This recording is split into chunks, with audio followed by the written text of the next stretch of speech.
السلام عليكم البنات، كيف دايرين؟ لاباس عليكم؟ كنتمنى يا ربي هاد لا فيديو يلقاكم في اطم صحه وتكونوا على خير. اليوم جيت باش نشارك معكم كيكه ديال المول العجب، مقادير اللي ساهله وبسيطه.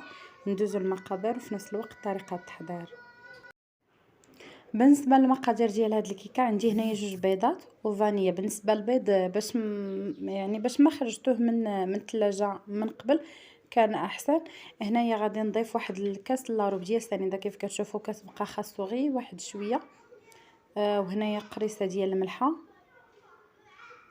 صافي. وغادي نحرك هذاك البيض وسنيده مع ديك القريصه ديال الملحه. غادي نبقى كنحرك مزيان حتى كيبيض ليا داك الخليط، يعني حتى كتدخل هذيك السنيده مزيان مع البيض كيبيض الخليط. عاد نبدا كنضيف السوائل صافي. هنايا من بعد كيف ما كتشوفوا بدا كيبيض الخليط، غادي نضيف عليه كاس لاروب ديال الزيت. هنا انا وبنتي راه مدابزه، خصنا فين ما كنصوب شي كيكه خصها تعاوني ضروري. هي الكيكه خصني انا وياها نصوبوها. هما راه مدابزه انا وياه هنايا صافي. ضفت هذاك كاس ديال الزيت. وهنايا غادي نضيف نفس الكاس، غادي نعبر به نفس القياس ديال الحليب. الا درتو البنات كاس ديال دانون تعبروا بالكاس ديال دانون، درتو الحليب تبقاو تعبروا بنفس الكاس اللي عبرتو به الحليب.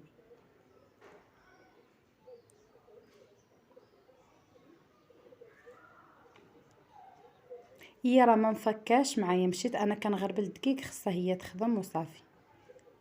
المهم خليها باغا تخدم خليها تخدم. يلا حركي مزيان البنات. انا هنا راه كاع ما شفتها، مشيت كنغربل الدقيق، جيت لقيت الفيديو بقاك دايز كيتصور وهي خدامه.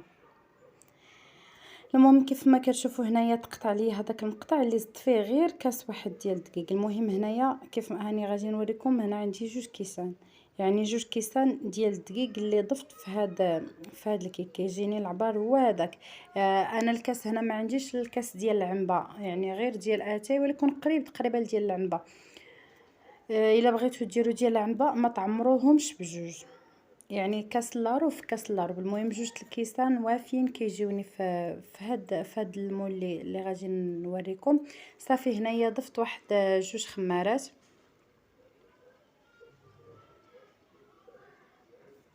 صافي. غادي نحرك مزيان.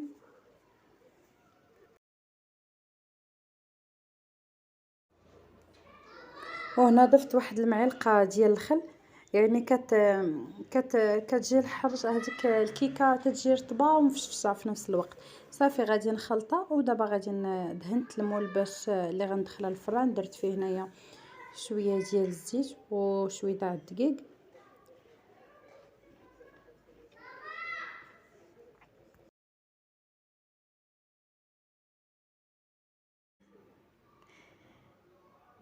صافي. وهنا غادي ندخل الكيكه الفران. غادي نشعلو على العافيه من التحت حتى كطيب، وكنحمروها من الفوق. راه ما كتاخذش معنا بزاف ديال الوقت. ودابا ندوزو نصاوبو لا كريم باتيسير. بالنسبه لهاد لا كريم باتيسير غادي ندير فيها واحد 2 كيسان ديال الحليب.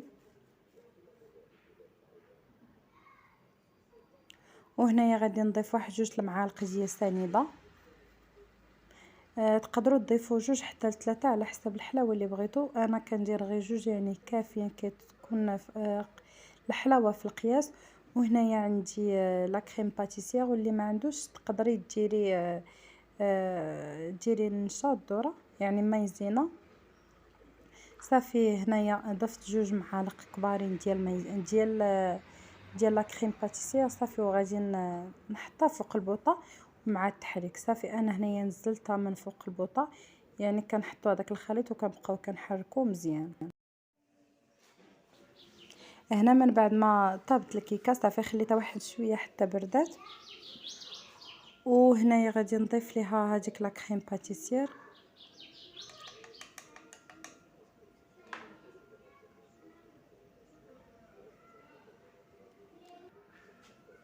صافي. وهنايا غادي ندخلها للثلاجه حتى كتقبض هذيك الطبقه، يعني كنخليوها في الثلاجه حتى كتقبض مزيان. عاد كنخرجها صافي. هنايا كانت تقريبا خليتها شي 2 ساعة ونص في الثلاجه حتى بردت مزيان. وصافي دابا غادي نزينها. بالنسبه للزين كيبقى من الاختيار ديالكم، تزينوها باش ما بغيتو.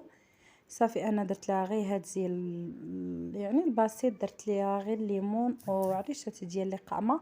وهنايا عندي لاصوص صوص كراميل، يعني تزينوا باللي بغيتو. كيبقى التزيين من الاختيار ديالكم. يعني بتخليوها هكا حتى هكا كتجي زوينه. بغيتو تزينوها تزيدوا الصوص هكا كيف ما درت كراميل ولا شوكولا ولا اي حاجه كانت موجوده عندكم. المهم تزين على حسب الذوق. كان هذا هو لا فيديو ديال اليوم، كنتمنى يكون خفيف ظريف عليكم ويعجبكم لا فيديو ديال اليوم.